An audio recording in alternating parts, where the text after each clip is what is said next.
Alhamdulillah ada pakai. Saya dengar nih dokter hobinya agak unik juga nih, Muay Thai kalau nggak salah dok ya? Oh iya, itu udah cukup lama sih, hampir 5 tahun. 5 tahun ya? Kenapa kok tertarik sama olahraga keras gitu? Awalnya sih cuman mau olahraga yang nggak biasanya. Kalau di perempuan kan Muay Thai, boxing itu kan nggak biasanya. Tapi mau coba aja yang beda daripada yang lain gitu. Saya pencinta olahraga yang nggak biasa gitu? Hampir seluruhnya. Oh gitu? Hampir seluruhnya. Sahabat sehat, kita kehadiran Dr. Karissa Sulaiman, dokter umum di Rumah Sakit Husnuddin Halimun.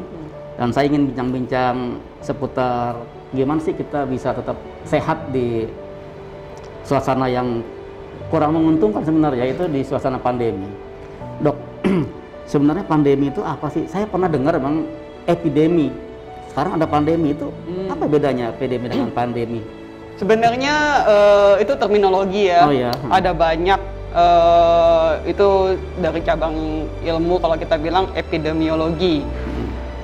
Ada namanya pandemi, ada namanya epidemi, ada yang disebutnya juga endemi, ada yang dibilangnya outbreak. Mereka tuh beda-beda. Nah, kita mulai dari yang skalanya paling kecil dulu aja. Jadi kalau kita bicara tentang suatu penyakit dalam suatu komunitas, wilayah atau daerah, penyakit itu menetap di situ, kita sebut itu endemi. Angkanya stagnan, misalnya cuma ada 100 orang yang kena gitu ya. 100, rata-rata segitu terus gitu ya. Dalam waktu yang panjang? Dalam waktu yang panjang, itu kita sebutnya endemi. Hanya di wilayah itu aja, hanya di wilayah itu aja. Tapi kalau misalnya penyakit A ini, misalnya demam berdarah lah ya, di negara kita kan itu sudah jadi kayak endemi ya, karena negara tropis, banyak nyamuk gitu. Tapi kalau misalnya muncul di tempat lain yang tidak biasanya di daerah subtropis ada demam berdarah, muncul mungkin 1 atau 2 kasus aja, itu kita udah bilang langsung outbreak. Oh gitu. Berpindah. Yang di tempat nggak biasanya, nggak pernah muncul, dadakan dia langsung tiba-tiba ada. Nah, ada angkanya gitu ya. Karena kalau untuk bisa kita bilang itu jadi outbreak atau KLB, kejadian luar biasa, itu harus ada peningkatan yang signifikan gitu ya dalam waktu tertentu gitu di daerah tersebut. Nah, ada kasus seperti corona ya, selama dia memang terjadi di Wuhan, itu kita masih bilang itu endemi. Kita sebut dia endemi gitu di sana. Tapi peningkatannya kan sangat drastis, tiba-tiba banyak di daerah tertentu yang hanya aja di Wuhan. Itu yang tadinya angkanya misalnya nggak ada jadi ada, atau sebelumnya ada 100, meningkat langsung dadakan jadi 400. Nah, itu kita sebut epidemi. Tapi si epidemi ini nih nggak pernah melewati wilayah antar negara. Jadi kita ingatnya gini aja, antara epidemi dengan pandemi bedanya adalah mereka lintas wilayah negara, lintas negara, lintas kontinen, lintas benua gitu ya.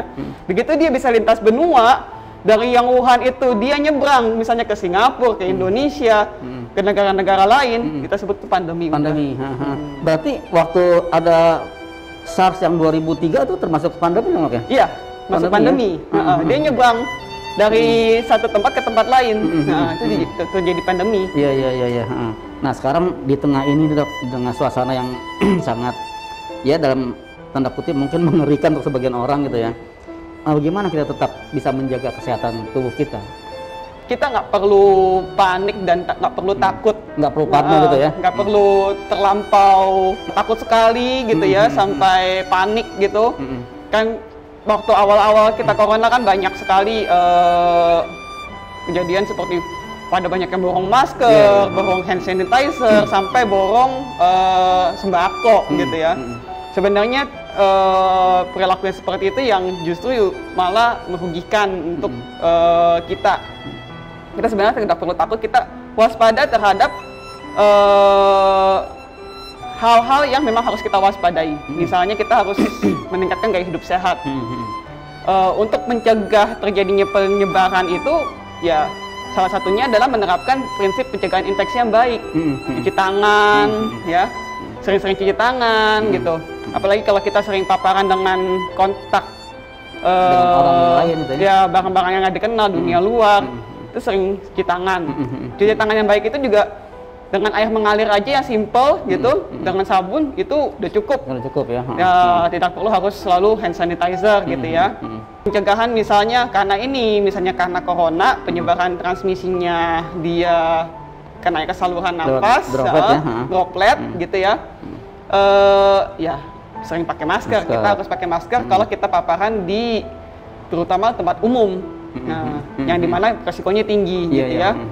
Terus jaga kesehatan, makan makanan yang bergizi, cukup minum ya, minum air yang 8 gelas per hari, kemudian istirahat yang cukup, olahraga yang cukup juga gitu. Nah soal olahraga Dok, kan kita katakanlah kita nggak tahu nih ada orang yang disebut orang tanpa gejala dan OTG gitu. Kita olahraga sebaiknya gimana terus supaya tetap sehat tapi juga nggak takut ketularan orang yang kena COVID misalnya gitu. Ya, kalau untuk olahraga sebenarnya sebaiknya dilakukan di tempat yang terbuka, kena sinar matahari. Karena kita tahu virus corona sendiri itu kena sinar matahari, kena UV dia mati gitu ya, musnah. Kemudian untuk olahraga ya tetap kita jaga jarak, physical distancing. Physical distancing untuk olahraga tertentu memang yang kita nggak bisa jaga jarak ya harus pakai masker pasti udah walaupun kita bisa jaga jarak ya, kita harus pakai masker tetap gitu. Beberapa olahraga yang nggak bisa jaga jarak sebenarnya jangan dilakukan dulu. Kalau misalkan ini kita olahraga kan mengeluarkan keringat tenaga yang ekstra. Kalau kita pakai masker kira-kira mengganggu pernapasan kita nggak, Ger? Kalau pakai masker ya otomatis kalau kita mengeluarkan tenaga lebih kita berarti butuh oksigen pasti lebih. Dan kalau kita pakai masker pasti mengganggu.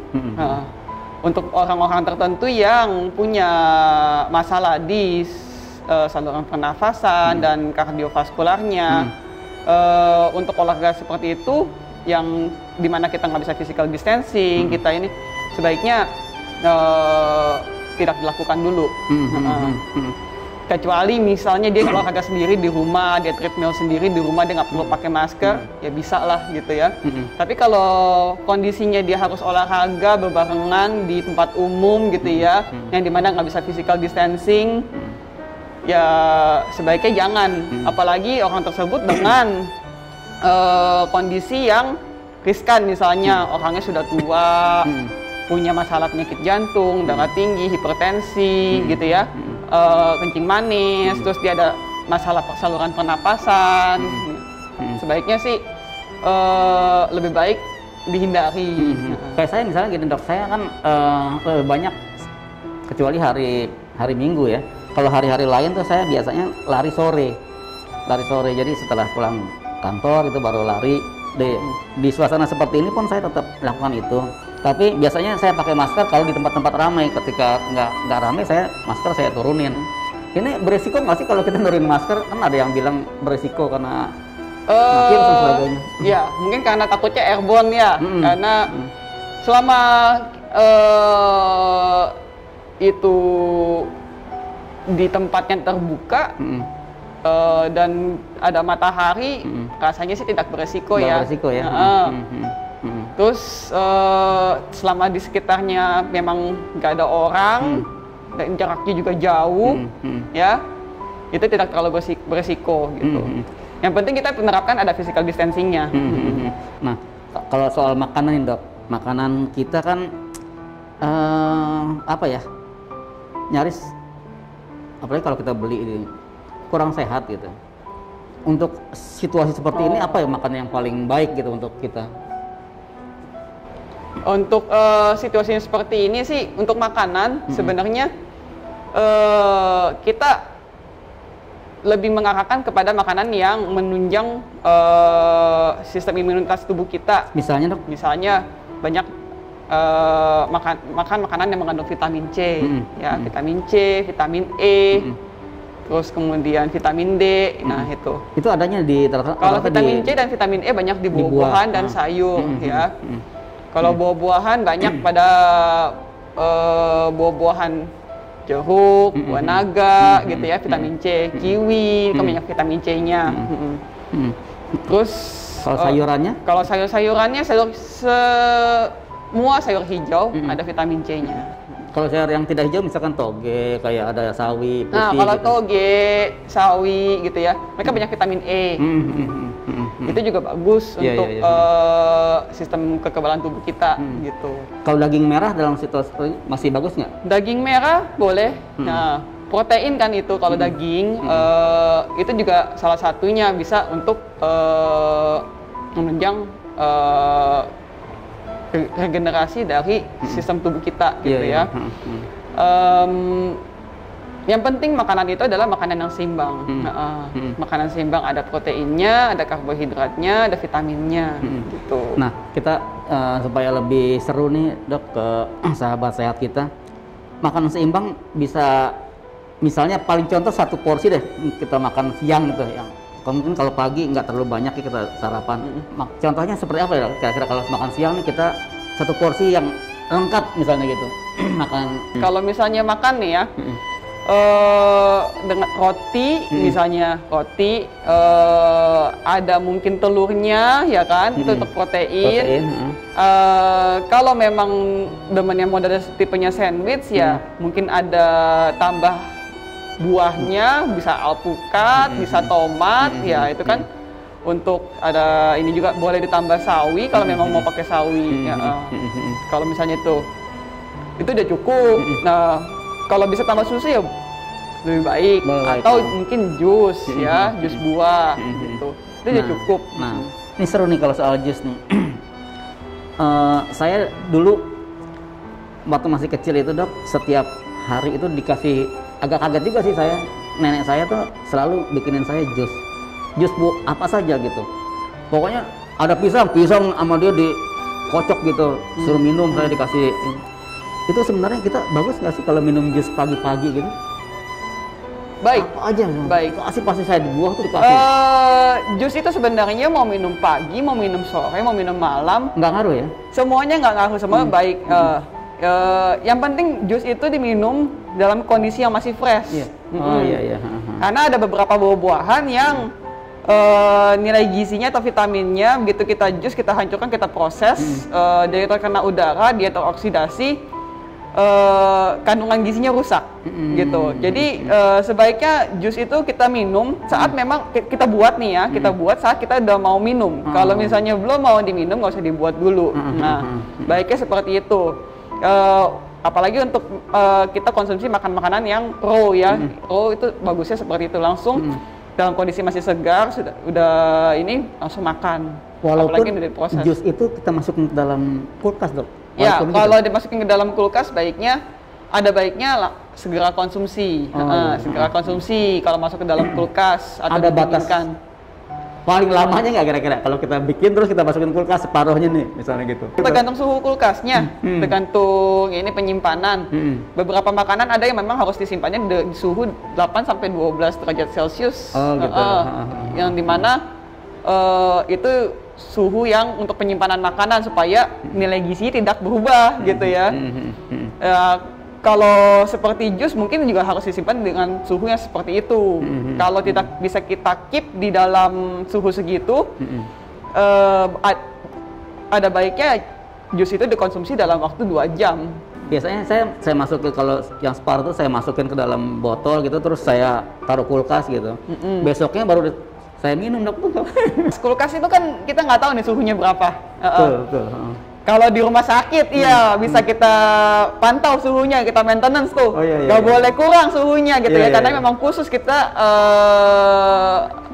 Jaga betul ya suhunya. Iya, kita pantau terus menerus, kita monitoring itu suhu nggak boleh kurang.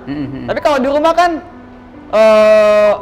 masuk makanan udah banyak, simpan makanan yang lain, mungkin suhunya menurun, nggak segitu, kita nggak tahu. Nah, kalau yang di rumah sih sebaiknya kalau seperti itu jangan dibiarkan berhari-hari, jangan bikin hari ini besok baru minum gitu ya. Iya. Dalam hari yang sama sebaiknya diminum. Oh gitu. Salah berarti saya dok sama ini. Kecuali memang kulkasnya kita bisa tahu itu mengkondisikan untuk menyimpan makanan dengan baik gitu. Nah sekarang saya mau intermezzo sedikit, kan dokter punya pengalaman di UGD dan sebagainya. Ada nggak pengalaman menarik yang membuat dokter tiba-tiba merasa, oh ini ada sesuatu yang luar biasa dari pasien saya nih, misalnya gitu, pasien yang misalnya dia nggak mau diimunisasi atau begitu misalnya gitu, ada tuh pasien yang dia alergi obat tapi dia nggak mau dikasih obat. Oh, kalau yang seperti itu pasti pernah ketemu lah 1-2 orang pasti ada yang maksudnya pasien tersebut misalnya mesti transfusi tapi nggak mau transfusi, padahal HB-nya udah 6 gitu ya. Terus atau punya kepercayaan tertentu di mana dia nggak mau diimunisasi gitu ya, ada pasti. Menolak pengobatan tertentu, misalnya pasien udah henti jantung gitu ya, udah nyampe ke kita dalam kondisi henti jantung baru terjadi gitu ya, kita melakukan misalnya resusitasi jantung paru, kita RJP gitu ya, tapi pasiennya keluarga pasiennya nolak, bilang. Cuma dari situ ya kita tetap menghormati pilihan pasien seperti apa. Ya kita jelaskan resikonya dan kita kasih tahu, kita harus tetap jelaskan kalau pasien tetap memilih seperti atau keluarga pasien tetap memilih seperti itu, kita nggak bisa paksa juga ya, bisa paksa juga ya, gitu ya. Kalau dalam kondisi itu pasien atau keluarga pasien bikin pernyataan nggak dok?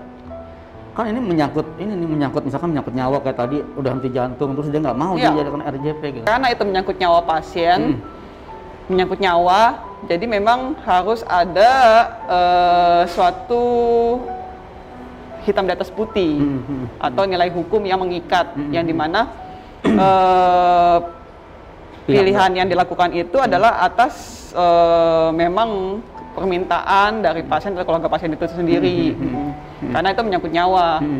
Karena menyangkut nyawa pasti ada nilai hukumnya, sama seperti kita nggak boleh melakukan pembunuhan, kita nggak boleh melakukan kekerasan, penyiksaan gitu kan, itu kan menyangkut nyawa orang, jadi ada tindak pidananya kalau kalau kita menyalahi itu, jadi pasti harus ada pernyataannya, harus ada tanda tangan jelas apa yang tidak mau dilakukan terhadap siapa. Itu harus tertulis di situ jelas. Karena kalau nggak gitu kan kita bisa dituntut secara hukum, karena ya, itu malah praktek gitu ya. Itu kasus yang sering terjadi. Ya, sedangkan dilemanya adalah kita tidak bisa memaksakan apa yang menurut kita baik, tapi kita tidak bisa memaksakan itu terhadap orang lain gitu. Karena